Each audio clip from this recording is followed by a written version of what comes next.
Selamat kembali ke siaran podcast Kerinduan Segala Zaman oleh Ellen G. White. Siaran podcast ini dibawakan kepada anda oleh Unit Roh Nubuat Northern Sabah Mission. Berikut adalah bacaan untuk minggu ini yang datang dari bab 4, Kerinduan Segala Zaman, yang bertajuk Bagimu Seorang Juru Selamat. Raja Kemuliaan sangat merendahkan diri untuk menjelma menjadi manusia.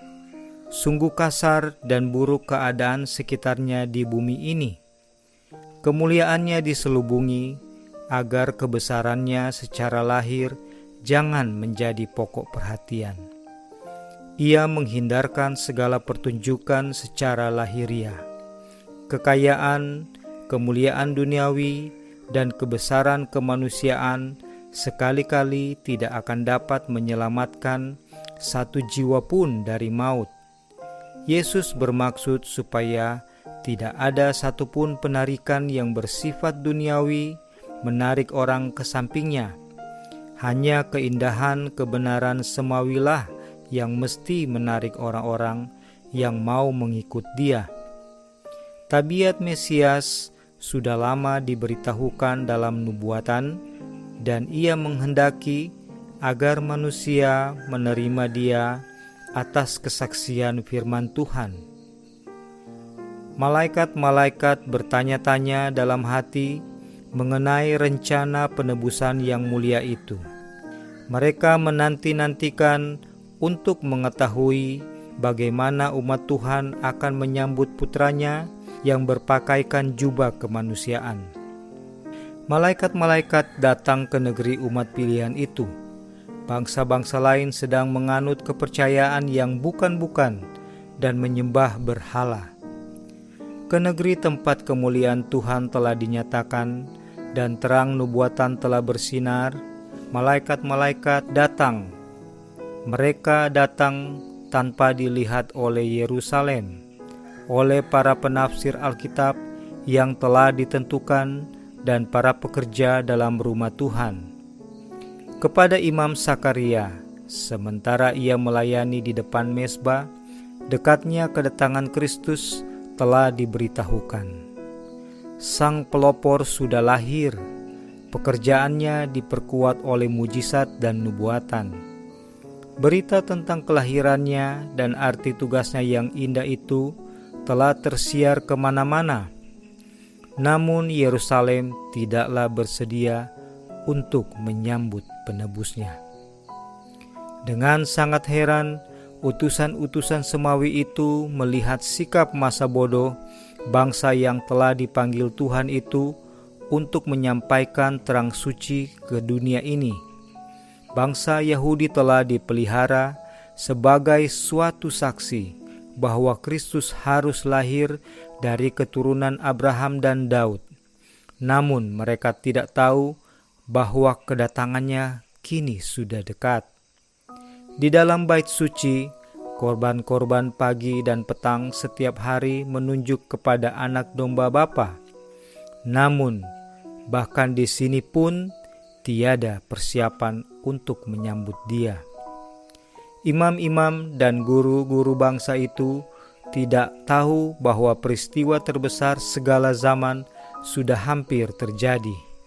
Mereka senantiasa mengulangi doa mereka yang tidak mengandung arti serta menyelenggarakan segala acara perbaktian agar dilihat orang, akan tetapi dalam perjuangan mereka memburu kekayaan dan kemuliaan duniawi, mereka tidak bersedia untuk pernyataan Mesias. Sikap masa bodoh serupa itu sudah merajalela di seluruh negeri Israel. Hati yang mementingkan diri dan yang dipenuhi dengan keinginan duniawi tidak dapat lagi digetarkan oleh sukacita yang mengharukan segenap surga. Hanya sedikit orang yang rindu hendak melihat yang tidak kelihatan itu. Kepada mereka inilah duta surga diutus. Malaikat-malaikat menyertai Yusuf dan Maria dalam perjalanan dari rumah mereka di Nazaret ke kota Daud. Titah kerajaan Romawi untuk pendaftaran rakyat jajahannya yang maha luas itu sudah tersebar luas hingga kepada penduduk yang menghuni bukit-bukit Galilea. Sebagaimana pada zaman purbakala, Koresh dinubuatkan menjadi raja untuk bersemayam di atas tahta kerajaan dunia supaya ia dapat memerdekakan umat Tuhan. Demikian juga Kaisar Agustus dijadikan alat untuk melaksanakan maksud Tuhan dalam membawa ibu Yesus kembali ke Bethlehem. Ia adalah keturunan Daud, dan keturunan Daud harus lahir di kota Daud. Dari Bethlehem, kata Nabi Mika, akan bangkit bagiku, akan memerintah Israel, yang permulaannya sudah sejak purbakala, sejak dahulu kala. Mika 5 ayat 1. Tetapi di kota di mana mereka menjadi keturunan raja, Yusuf dan Maria tidak dikenal dan dihormati.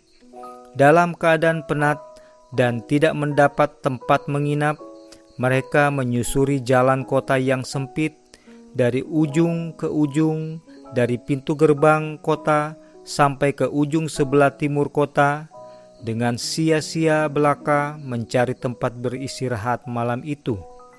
Tidak ada tempat bagi mereka dalam rumah penginapan yang sudah penuh sesak. Di dalam sebuah bangunan yang reot, di mana hewan-hewan ditempatkan, mereka akhirnya mendapat perlindungan. Dan di sanalah penebus dunia dilahirkan. Manusia tidak mengetahuinya, akan tetapi berita itu memenuhi surga dengan sukacita. Dengan perhatian yang lebih dalam dan lebih halus, malaikat-malaikat suci dari dunia terang turun ke bumi. Seluruh dunia lebih gemerlap karena hadiratnya. Di atas bukit-bukit Bethlehem berkumpullah sepasukan malaikat yang tak terhitung banyaknya. Mereka itu menantikan tanda untuk memaklumkan kabar gembira itu kepada dunia. Sekiranya para pemimpin Israel setia pada tugas yang diamanatkan kepada mereka, tentu mereka dapat turut menikmati kegirangan menyiarkan kelahiran Yesus itu. Tapi kini mereka terlewat begitu saja. Tuhan bersabda, "Sebab aku akan mencurahkan air ke atas tanah yang haus dan hujan lebat ke atas tempat yang kering. Di dalam gelap terbit terang bagi orang benar." Yesaya 44 ayat 3, Mazmur 112 ayat 4. Bagi mereka yang mencari terang dan yang menerimanya dengan sukacita, cahaya terang dari tahta Bapa akan bersinar. Di padang-padang rumput tempat Daud menggembalakan kawanan dombanya dahulu, gembala-gembala masih tetap berjaga pada malam itu. Sepanjang saat-saat hening itu, mereka bersama-sama mempercakapkan hal juru selamat yang dijanjikan itu, serta mendoakan kedatangan raja itu ke tahta Daud. Tiba-tiba, berdirilah seorang malaikat Tuhan di dekat mereka, dan kemuliaan Tuhan bersinar meliputi mereka, dan mereka sangat ketakutan. Lalu kata malaikat itu kepada mereka, "Jangan takut, sesungguhnya aku memberitahukan kepadamu kesukaan besar untuk seluruh bangsa. Hari ini telah lahir bagimu Juru Selamat, yaitu Kristus, Tuhan, di kota Daud." Mendengar kata-kata ini, khayal-khayal mulia memenuhi pikiran gembala-gembala yang tengah asik mendengar dengan penuh perhatian itu. Sang pelepas itu sudah datang ke Israel. Kuasa, kemuliaan, kemenangan dihubungkan dengan kedatangannya itu.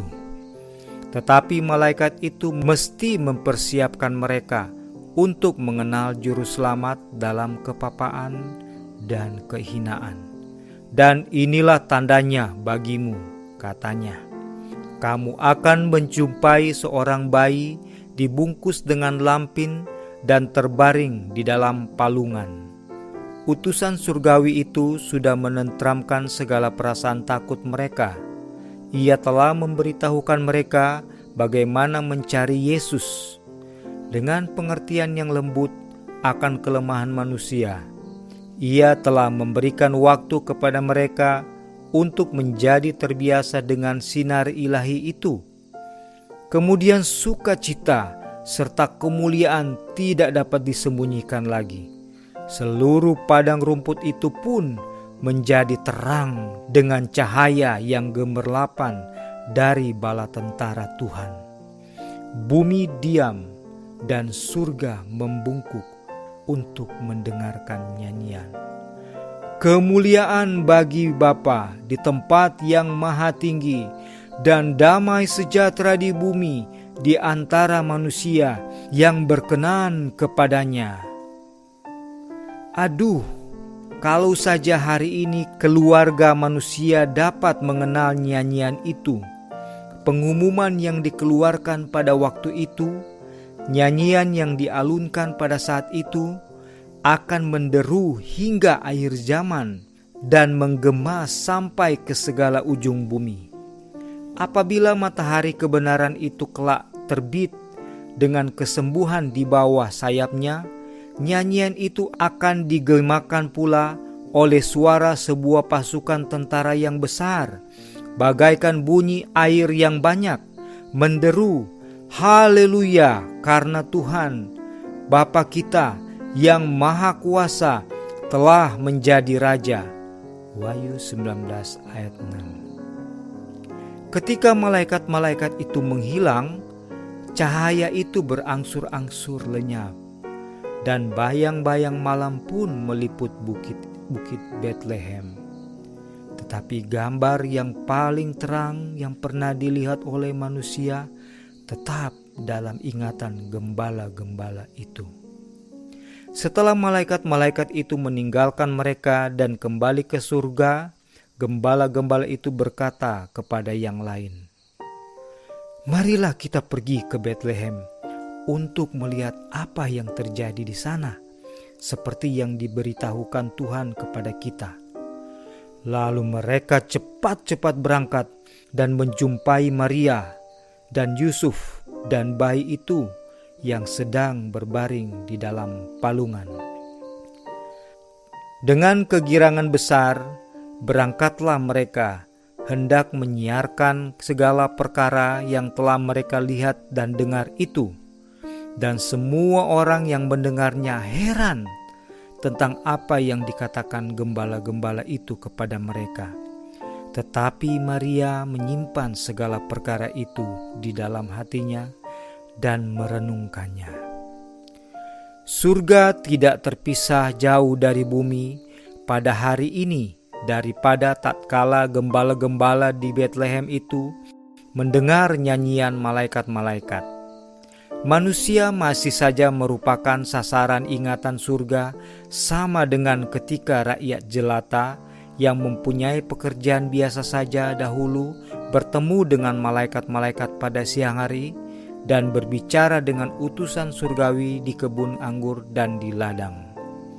Bagi kita, dalam suasana hidup yang serba sederhana, surga boleh jadi dekat sekali. Malaikat-malaikat surga akan menyertai setiap langkah orang-orang yang datang dan pergi melaksanakan perintah Tuhan. Cerita tentang Betlehem merupakan sebuah pokok pembicaraan yang tidak habis-habisnya. Di dalamnya tersembunyi limpah kekayaan dan hikmat dan pengetahuan Bapa. Roma 11 ayat 33. Kita merasa kagum akan pengorbanan juru selamat dalam menukarkan tahta surga dengan palungan dan persekutuan malaikat-malaikat yang senantiasa berhikmat dengan binatang di kandang. Kesombongan manusia dan rasa kecukupannya tercela di hadapan hadiratnya. Namun ini baru permulaan pengabdiannya yang ajaib itu. Sungguh merupakan suatu kehinaan yang tidak terhingga bagi anak Bapa untuk mengambil sifat-sifat manusia. Sekalipun ketika Adam masih dalam keadaannya yang tidak berdosa di Eden dahulu kala. Tetapi Yesus sudi menjadi manusia setelah umat manusia telah dilemahkan oleh dosa selama 4.000 tahun. Seperti setiap anak Adam, ia menerima segala akibat dari bekerjanya hukum hereditas yang besar. Apa gerangan segala akibat ini? Ditunjukkan dalam sejarah nenek moyang duniawinya yang pertama. Ia datang dengan sifat hereditas yang demikian itu untuk turut memikul segala duka dan segala pencobaan yang menimpa diri kita dan untuk memberikan kepada kita teladan suatu kehidupan dari tanpa dosa. Setan di surga telah membenci Kristus karena kedudukannya di istana Bapa. Ia semakin membenci Yesus setelah ia diturunkan dari kedudukannya. Ia membenci Yesus yang telah menjanjikan dirinya sendiri untuk menebus suatu umat yang berdosa.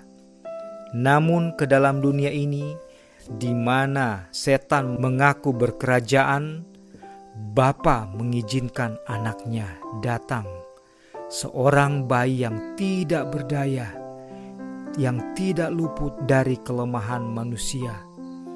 Ia mengizinkan Yesus menghadapi ancaman nyawa yang lazim berlaku atas tiap jiwa manusia, bertempur dalam peperangan, sebagaimana tiap anak manusia wajib bertempur atas resiko kegagalan dan kematian yang kekal.